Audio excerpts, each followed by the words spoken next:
예, 오늘 말씀의 제목은 부스러기입니다. 크럼스. 아직까지 설교 제목 중에 제일 짧은 제목 같아요. 보니까는.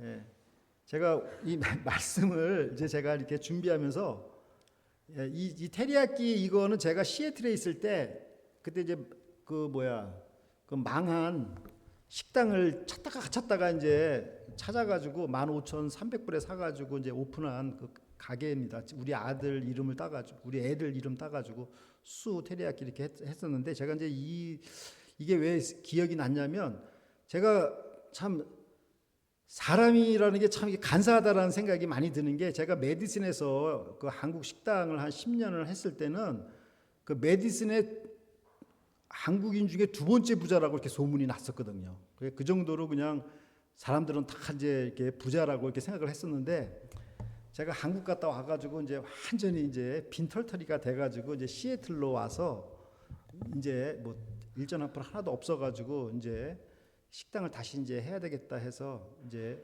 이런 수 테리야끼를 이제 제가 열게 되었는데 이 식당을 열기 전에 그때 어떤 마음이 들었냐면 과거에 뭐 잘 살았던 거는 하나도 기억이 안 남고 남들이 잘 사는 게 그렇게 그냥 부럽더라고요.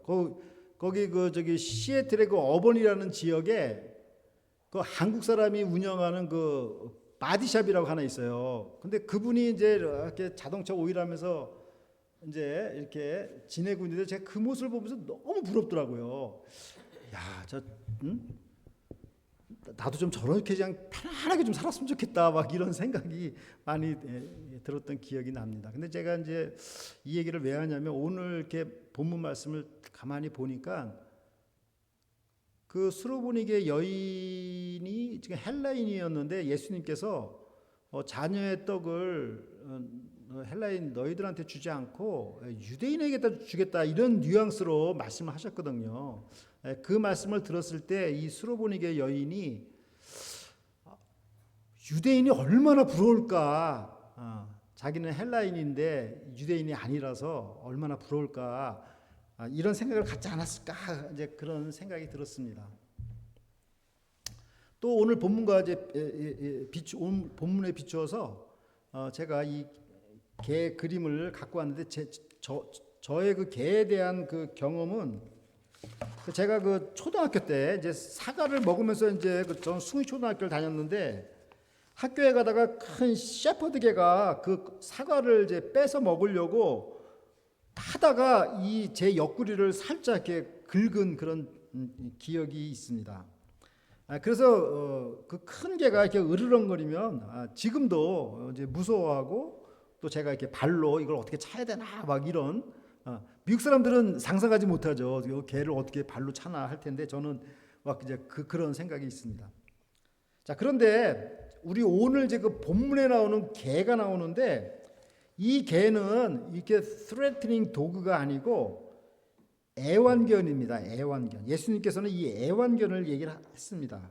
그러니까 위협적인 개가 아니라 사랑을 받는 개입니다. 그리고 또 오늘 본문 말씀에는 그 큰 믿음의 여인이 나옵니다. 이러한 믿음이 바로 진짜 믿음이라고 할 수 있겠습니다. 오늘 말씀을 통해 큰 믿음, 또 위대한 믿음, 또 진짜 믿음을 이렇게 소유하시는 우리 성도 여러분들이 되시기를 기도드립니다. 아멘. 마가복음 7장 24절을 보십시오. 예수께서 일어나사 거기를 떠나 두로 지경으로 가서 한 집에 들어가 아무도 모르게 하시려 하나 숨길 수 없더라. 그러니까 두로 지역이라는 것은 그 지리적으로 갈릴리 북쪽 약 40마일 떨어진 지중해를 낀 그 해안 도시입니다. 그래서 이 두로라는 말, 이 뜻이 바위라는 뜻입니다. 우리 좀 전에 성가대에 찬양했잖아요. 반석 위에 집 짓자는데 이 바위라는 뜻이에요. 두로가. 근데 그래서 이 지역은 큰 바위로 형성된 도시입니다. 전에 그 엘리야 선지자가 그 사렙다 과부에게 기적을 베푼 바로 그 장소입니다. 예수님께서 아무도 모르게 이 지역에 가신 것은 당시에 그 바리새인들의 그 핍박이 심해서였습니다. 주님의 일을 할 때는 지혜가 필요합니다.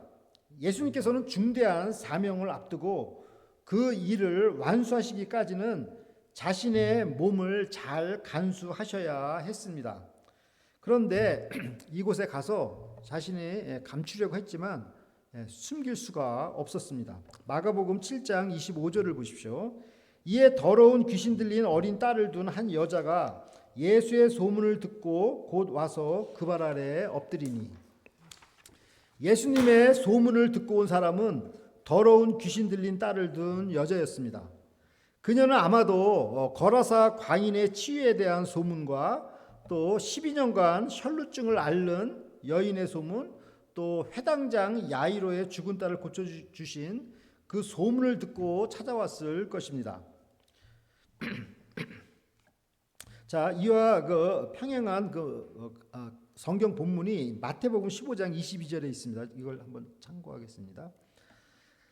가나안 여자 하나가 그 지경에서 나와서 소리질러 가로되 주 다윗의 자손이여 나를 불쌍히 여기소서 내 딸이 흉악히 귀신 들렸나이다 하되. 그러니까 좀 전에 그 마가복음에서는 더러운 귀신 들렸다고 했고 여기 마태복음에서는 흉악한 귀신이 들렸다고 했습니다. 그러니까 딸이 이렇게 흉악한 귀신이 들렸으니 그 여인의 마음이 얼마나 간절하고 착잡하였겠습니까? 그녀는 간절한 마음으로 정말 주님의 발 아래 엎드리며 간청을 했습니다. 마치 회당장 야이로처럼 또 12년 동안 혈루증을 앓는 여인처럼 그냥 간절히 이렇게 간청을 한 것입니다. 마가복음 7장 26절을 보십시오. 그 여자는 헬라인이요 수로보니게 족속이라 자기 딸에게서 귀신 쫓아 주시기를 간구하거늘. 그 여자는 유대인이 아닌 헬라인이었습니다. 또한 수로보니게 족속이었습니다. 수로보니게란 시리아 페니키아 족속을 말합니다. 유대인이 아닌 이방인입니다. 당시 유대인들은 이방인을 개로 여겼습니다.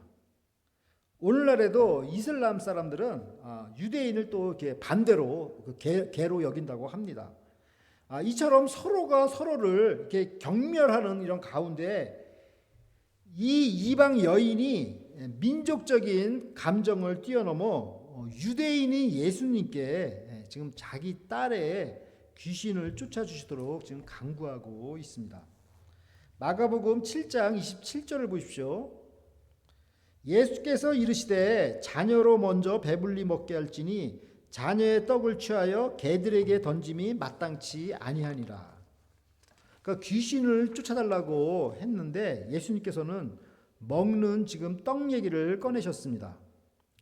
여기서의 요점은 예수님도 보통의 그 유대인과 같이 유대인을 자녀로 여기고 이방인을 개로 여기셨다는 것입니다. 그래서 언뜻 보면 이 여자의 요청을 거절한 것처럼 보입니다. 그런데 주님께서는 이 여인에게 힌트를 제공하고 있습니다. 두 가지 힌트를 제공하고 있습니다. 첫째로 먼저라는 단어입니다. 영어로 first죠. 그러니까 먼저 자녀에게 주겠다 이 얘기는 요 다음에 너희한테 주겠다라는 이런 뉘앙스죠. 그죠? 그러니까 안 주겠다는 게 아니라 주겠다는 거죠. 그러니까 먼저 유대인에게 먼저 먹인 다음에 그 다음에 너한테 주겠다. 지금 이 말씀이에요. 그러니까 이 수로보니게 여인이 이 말을 듣고 어떤 희망이 생겼을 것입니다. 자, 그 다음에 두 번째는 뭐냐면 여기서 개라고 표현했는데 여기에 나오는 개는 일반적인 위협적인 개가 아니라 헬라어로는 퀴나리온이라고 쓰여져 있는데 애완견을 말하고 있습니다. 그러니까 누가 애완견을 경멸하나요? 그죠? 그래도 이제 아무리 이렇게 예수님께서 좋게 얘기했다 하여도 이렇게 처음 만나는 이방 여인에게 이러한 그 말을 듣기에는 아마도 비위가 상했을 것입니다. 우선 개 취급을 받은 것은 사실입니다. 예수님에게 어떤 국수주의자 장벽을 느낄 수 있었습니다. 여러분은 이런 상황을 만나게 되면, 만약에 예수님으로부터 이런 상황을 만나게 되면 어떻게 대응하시겠습니까?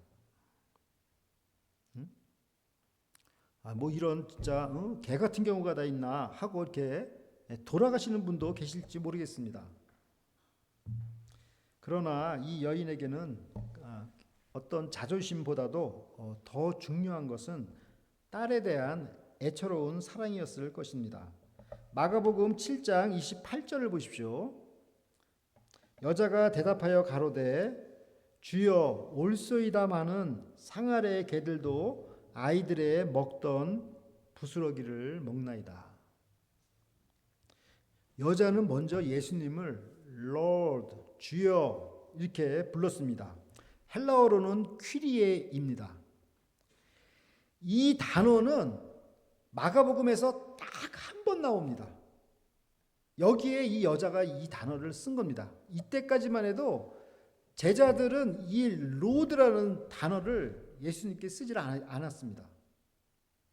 이 로드라는 호칭, 이 호칭은 물론 뭐 마가복음 9장에 보면 뭐 베드로가 예수님을 고백할 때 주는 뭐 그리스도시여 할 때 그 주는 이런 로드라는 퀴리에를 쓴 게 아니라 당신은 그리스도이십니다. 이렇게 얘기한 거지 퀴리에를 쓴 게 아니에요.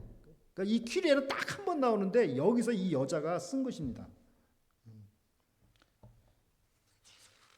그러니까 제자들도 사용하지 못했던 단어를 이 여자가 사용한 것입니다. 이 단어가 오늘날 우리가 부르는 주여 같은 단어입니다. 이 호칭은 당신을 주인으로 모시겠습니다 라는 것입니다. 어떤 자존심이 상한 일이 있다 하여도 제가 주님을 나의 주인으로 모시겠습니다 라는 믿음의 표현입니다. 우리는 이제 교회에 왔다가 교회에 뭐 여러 부류의 분들이 다 오시잖아요, 그죠? 그다음에 서로 이제 말을 약간 잘못 표현해가지고 때문에는 일도 분명히 생길 것입니다. 그럼 이제 그런 것 때문에 이렇게 교회를 떠나고자 하는 생각이 들 수도 있습니다. 그러나 이 여인은 그러한 그 어려움을 지금 극복하고 있는 것입니다. 그리고 밥상 밑에 있는 애완견들도 부스러기는 먹지 않습니까? 라고 이렇게 대답을 한 것입니다. 정말 현명한 대답이라고 생각이 듭니다. 그 당시에는 이런 실버예요. 이런 것들이 없어가지고 유대인들은 주로 빵으로 손을 닦았습니다. 식사하기 전에 빵으로 이렇게 손을 닦아가지고 그 부스러기를 이제 애완견한테 이렇게 주었습니다. 아무튼 딸이 지금 흉악한 귀신이 들려서 가뜩이나 마음이 심란한 가운데서 이러한 그 괴치급을 받았다면 대부분 포기하고 집으로 돌아갔을 것입니다. 그러므로 우리가 사람의 이렇게 말을 들을 때 정말 같은 말이라도 천천히 잘 이해하며 듣는 것이 참 중요합니다. 요즘 AI 인공지능이 하도 지금 인기가 많아가지고 이 천천히라는 이런 단어가 지금 사라지고 있는 것 같습니다. 그냥 AI한테 딱 물어보면 그냥 즉흥적으로 그냥 답이 그냥 몇 초도 안 돼서 이렇게 나오지 않습니까? 그래서 어느 그 인공지능학자가 말하기를 누가 질문을 했어요. 인간과 인공지능의 그 차이점이 뭡니까? 이렇게 물어봤더니 인공지능은 망설임이 없다라고 합니다. 그냥 뭐 즉각적이죠. 모든 질문하면 다 답이 나오니까요. 그러나 사람에게는 정말 곰곰이 생각하는 그런 망설임이 있습니다. 이렇게 곰곰이 이렇게 생각하는 자세가 참으로 중요합니다. 이 수로보니게 여인은 예수님의 거절 같은 답변 속에서 정말 인내심과 겸손함과 또 갈급함과 또 믿음과 또 담대함과 지혜를 잃지 않았습니다. 평정심도 잃지 않았습니다. 마가복음 7장 29절을 보십시오. 예수께서 가라사대 이 말을 하였으니 돌아가라. 귀신이 내 딸에게서 나갔느니라 하시매. 이 말을 하였으니 for such a reply. 이것이 의미하는 것은 이 여자의 믿음이 큰 믿음이라는 것입니다. 위대한 믿음이라고 지금 예수님께서 인정하는 것입니다. 자, 마태복음 15장 28절을 보겠습니다. 같은 내용인데요. 이에 예수께서 대답하여 가라사대 여자야 내 믿음이 크도다. 내 소원대로 되리라 하시니 그 시로부터 그의 딸이 나으니라. 그러니까 예수님께서는 이 여자에게 You have great faith, 위대한 넌 믿음을 가졌다, 이렇게 칭찬을 하신 것입니다. 이 믿음으로 귀신은 떠나가게 되었습니다. 그러므로 우리가 갖고 있는 믿음이 정말 이게 얼마나 중요한 것입니까? 믿음은 하나님의 말씀을 들으면서 생기게 되는 것입니다.